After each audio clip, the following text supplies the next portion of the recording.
நான் ஊருக்கு ஒரு ஒரு ஒரு ஸ்ரீலங்காவில் ஒரு ஊர்ல ஒரு ப்ரோக்ராம் போயிருந்தேங்க.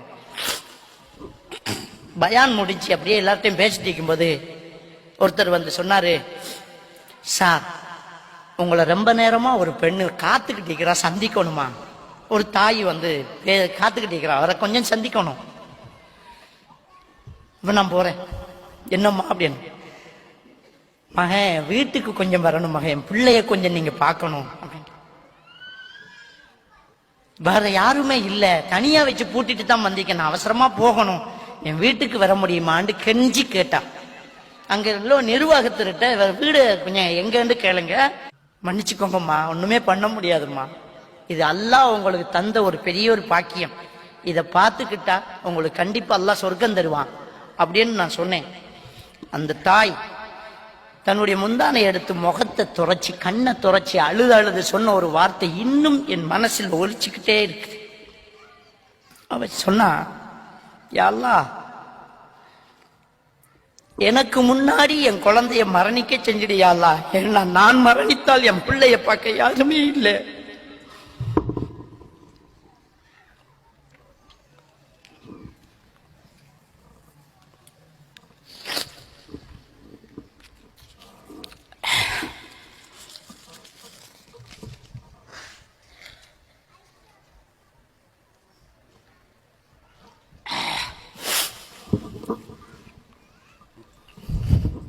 வேற எந்த உறவும் இதை சொல்லாது. ஒரு நோய் வந்தாலே விட்டுட்டு போய் வேற கல்யாணம் பண்றாங்க. ஒரு காணி தகராறுலயே சொந்த அண்ணனை போட்டு கொடுக்கறாங்க. அக்கா தங்கச்சி சண்டை பிடிச்சுக்கிறாங்க. இவ்வளவு நடந்தும் என் பிள்ளை நான் மரணிச்சதுக்கு அப்புறம் யாரும் பார்க்காம நாதியற்று கிடக்க கூடாது, அல்லாவிடத்திலேயே மரணத்தை கொடு சாவடி என்று கேட்கக்கூடிய அளவுக்கு அவங்க பாசம் வச்சிருக்கிறாங்க என்றால் இது தாயால தானே முடியும்.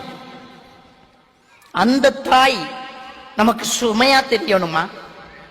அந்த தாய் நமக்கு சுகமா தெரியணுமா? சிந்திச்சு பாரு. இந்த வயதான பெற்றோர்கள் இருக்காங்கல்ல, எல்லா குழந்தைகளும் கல்யாணம் பண்ணிட்டு போய்த்துருவாங்க. அவங்க ரெண்டு பேரும் உட்கார்ந்து பேசிட்டு இருக்கிறது ஒரே ஒரு விஷயம்தான். அவன் மூத்தவன் என்ன செய்யறானோ, இன்னைக்கு சாப்பாடு சாப்பிட்டானோ, காசு இருக்குதோ, ரொம்ப கஷ்டப்படுறான்ல. இளையவன் பரவாயில்ல, அவன் கொஞ்சம் அரசு தொழில இருக்கிறான்.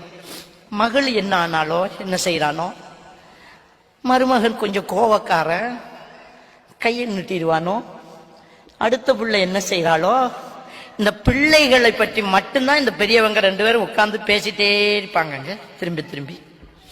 அவன் போன் பண்ணிட்டான், பேசிட்டான், இவன் இன்னும் போனே எடுக்கல. பிள்ளைக்கு என்னாச்சோ, கோவப்படுறது பொண்டாட்டி. இவன் பேசல, காலையில வேலைக்கு போனவர் இதுவரைக்கும் எனக்கு போன் பண்ணல, இவருக்கு மேல பாசம் இல்லை என்று கோவப்படுறது பொண்டாட்டி.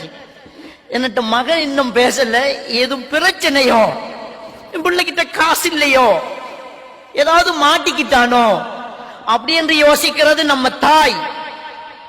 அவங்க உட்கார்ந்து பேசிட்டு இருக்கிற அதை மட்டும்தான். அவங்க வாழ்க்கைய முடிஞ்சுங்க, அடுத்தது பிள்ளைங்க நல்லா இருக்கிறாங்களான்னு பார்த்துக்கிட்டு இருக்கிறது தான் அந்த தாயும் தகப்பனும் செய்யக்கூடிய வேலைங்க. அந்த தாய் தகப்பன் தான் குடல்வாய் உறவு. அதான் அல்லாஹ்வுடைய மார்க்கம் எவ்வளவு ஸ்ட்ரிக்டா இருக்குது பாருங்க. பெரும் பாவம் பெற்றோர்களை நோவினை.